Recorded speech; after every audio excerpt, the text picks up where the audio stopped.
premise for Rogue One, a Star Wars story, is a stroke of genius. It's just a shame that the movie doesn't make the most out of it. Let's discuss how.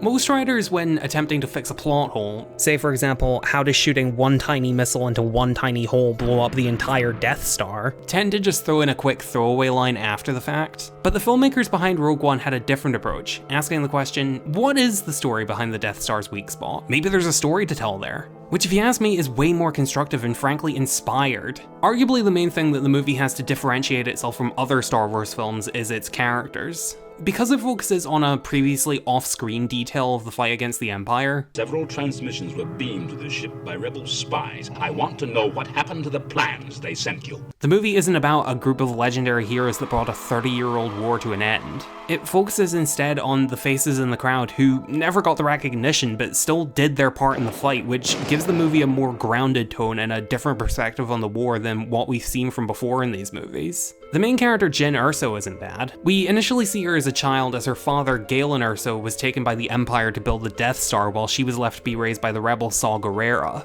Cut to 13 years later and we see her imprisoned by the Empire. It's a good way of conveying to the audience that Jyn had a pretty rough upbringing after her father was taken away, with her being forced to live as a criminal in order to survive. Possession of unsanctioned weapons, forgery of imperial documents, aggravated assault, escape from custody, resisting arrest. But it's left vague enough to spark the imagination as the viewer has the freedom to fill in the blanks for themselves. And that backstory plays a big role in how Jyn reacts to the world around her. Throughout the first half of the film, she's very reluctant to get involved with the rebels because she spent years having to look out for herself and fighting to survive. In her mind, the last thing she wants to do is put herself at risk, so she takes the selfish path of ignoring the war. You can stand to see the Imperial flag reign across the galaxy. It's not a problem if you don't look up. But there's more to her than just that, as it's shown that there are people that she cares about. Hell, she'll even defend a stranger under the right circumstances, like this scene where she gets out from behind cover during a firefight to save a scared little girl who's all alone. A fate that she experienced firsthand, to the point where she's willing to put her principles of self-preservation aside so that another child doesn't have to go through the same thing. It's a good way of showing that her decision to put herself above others isn't unbreakable, so when she eventually commits to helping the rebels, it feels like a natural progression from what we've seen from her before. Cassian Andor is also somewhat interesting, and probably my favorite character of the film. He's a rebel who's been fighting in the war since he was a child, and as such, he makes for a good foil for Jyn. Both of them have been fighting for survival their whole lives, but for opposing reasons. While Jyn has been fighting for her own survival, Cassian has been fighting for the good of the galaxy. But since Cassian has his eye on the bigger picture, he's also willing to make some morally questionable choices if it gets him closer to saving the galaxy as a whole. And while I personally haven't seen Andor, it makes sense that of all the characters in this movie, he was the one to get a prequel show because he clearly carries such a history with him. You're not the only one who lost everything.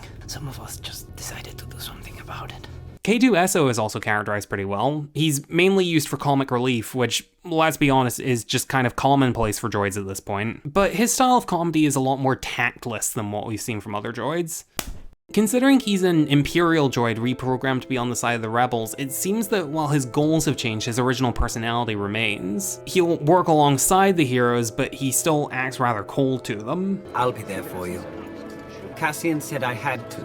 Side note, am I the only one that thinks the implications of reprogramming a droid in the Star Wars universe are a little disturbing? Like, they're not just inanimate machines like this microphone that I'm speaking into or this laptop that I'm recording my lines from. They're clearly sentient, emotional entities that can essentially just be brainwashed by playing with the settings, apparently.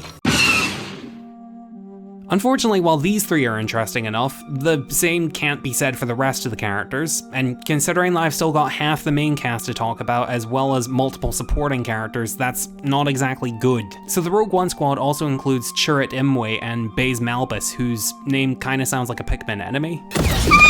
Chirrut is blind, but can sense his surroundings using the Force. Baze, on the other hand, is a mercenary who relies on heavy weaponry, and in theory they have a pretty interesting dynamic.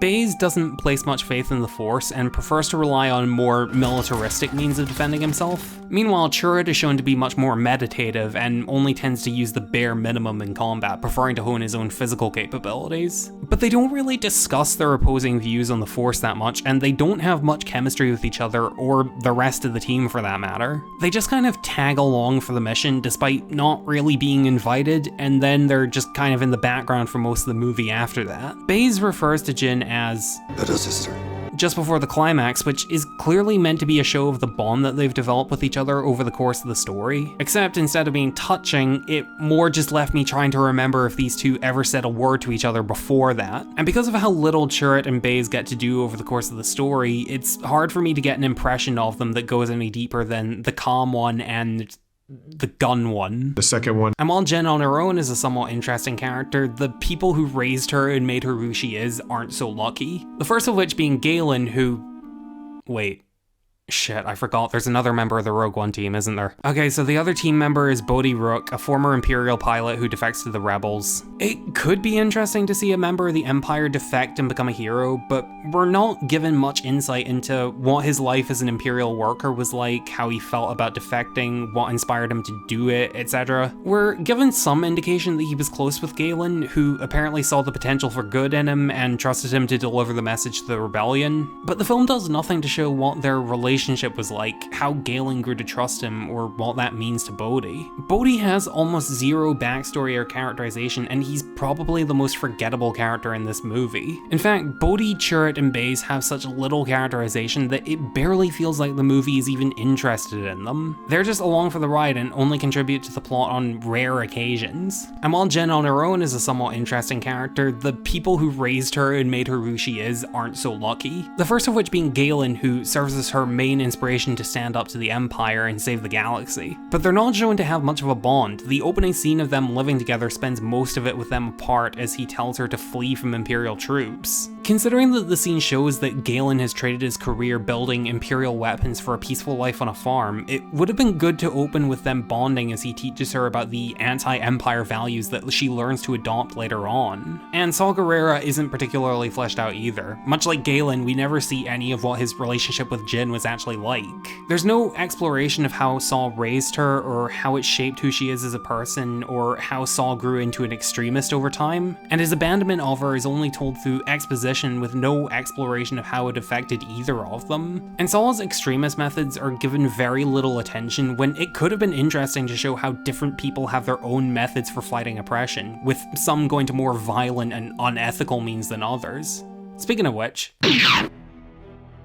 that issue of talking about morally questionable actions rather than showing them extends to the main cast too. The movie is going for the theme of characters with dark pasts who ultimately become heroes at the end of the story, but they aren't shown as being particularly morally grey on screen for most of the runtime. Occasionally you see small glimpses of them doing something like that, like when Cassian shoots an innocent man early in the story. Calm down. Calm down. We'll be alright. But those moments are very few and far between, while the characters mostly just mention dark stuff that they've done in the past. As a result, the dark tone and grim realities of the war that are supposed to be huge thematic components of the story are given very little emphasis and makes the movie as a whole feel a whole lot blander. The movie's main villain, director Orson Krennic, feels pretty underdeveloped too. He can be somewhat intimidating at times, especially whenever he's confronting Galen. In those scenes, he gives the sense that he's in total control over Galen, who just wants to be left in peace. But Krennic's own personal story arc is where I start to lose interest. Most of his scenes involve him trying to use the creation of the Death Star as a means to become a legendary figure who brought the Empire to the point of invincibility, only to repeatedly be undermined by Grand Moff Tarkin and Darth Vader. I'm afraid the recent security breaches have laid bare your inadequacies as a military director. Be careful not to choke on your aspirations. But his desire for recognition never really impacts the plot or his character. We never see him do anything like, for example, become a more active threat as he grows more desperate to prove himself, and the scenes of him being undermined don't seem to serve much of a purpose. At least, not enough of a purpose to justify CGI Tarkin. Yeah, I should probably address that. Does CGI Tarkin really look as bad as people say? Yes. Ish. For me at least, the effect alternates between, actually that looks alright, to never mind, no it doesn't, and it keeps switching back and forth between the two every couple of seconds. Honestly, the effect was probably as good as could reasonably be expected at the time. Although, to me, that suggests they probably shouldn't have drawn so much attention to it and kept on-screen depictions of Tarkin to a minimum. Or they could make an original character that could serve a similar purpose to Tarkin. Or even just recast if you have to, it won't kill ya. From a technical perspective, I can call it an impressive attempt, but I think they got a little too ambitious for what the technology allowed. CGI Leia, on the other hand, yeah, I got no defense for this one. This one looks really bad. If I had to guess, I'd say it's just one shot, so maybe they didn't prioritize it that much, which ordinarily I could understand to an extent, but it's the ending of the movie. It's kind of an important moment.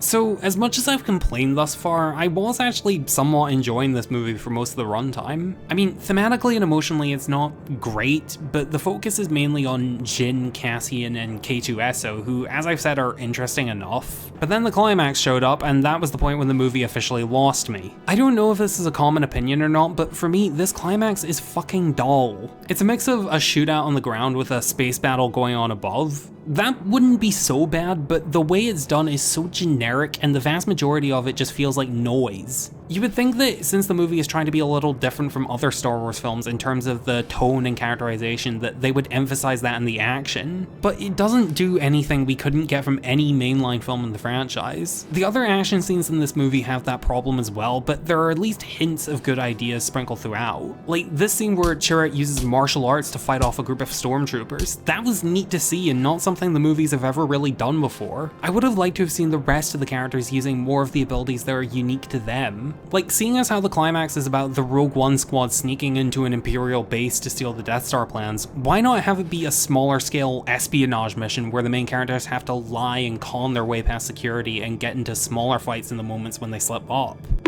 It would be a good way of tying into these characters' morally grey and criminal pasts, giving the climax more of its own unique personality. And while the battle is going on outside, Jyn and Cassian are in the base searching for the Death Star plans away from most of the action. In other words, the two main characters, as well as the end goal of the entire story, are barely involved in the final fight. They're just off to the sidelines while the fighting outside is basically just used to give the supporting characters busy work, like go find this thing, go flip this switch, etc. To be fair, some moments in the action are pretty cool, like when this rebel ship rams a Star Destroyer and pushes it into another Star Destroyer, tearing it apart. It's a genuinely exciting part of the scene and almost makes me forget that the space battle overall is the weakest part of an already weak climax. None of the pilots involved are main characters, they're all just extras that the audience has no emotional connection to. Hell, some of them are just stock footage, that's how little significance they had to the story before this. And after 40 minutes of a mostly mindless and bland climax, the movie just ended with me completely fed up.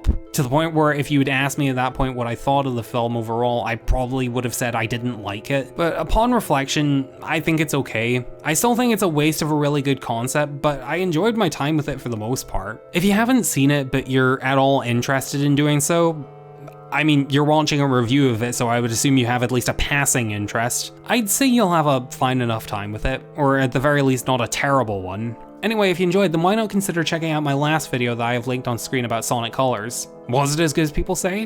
Why don't you take a look?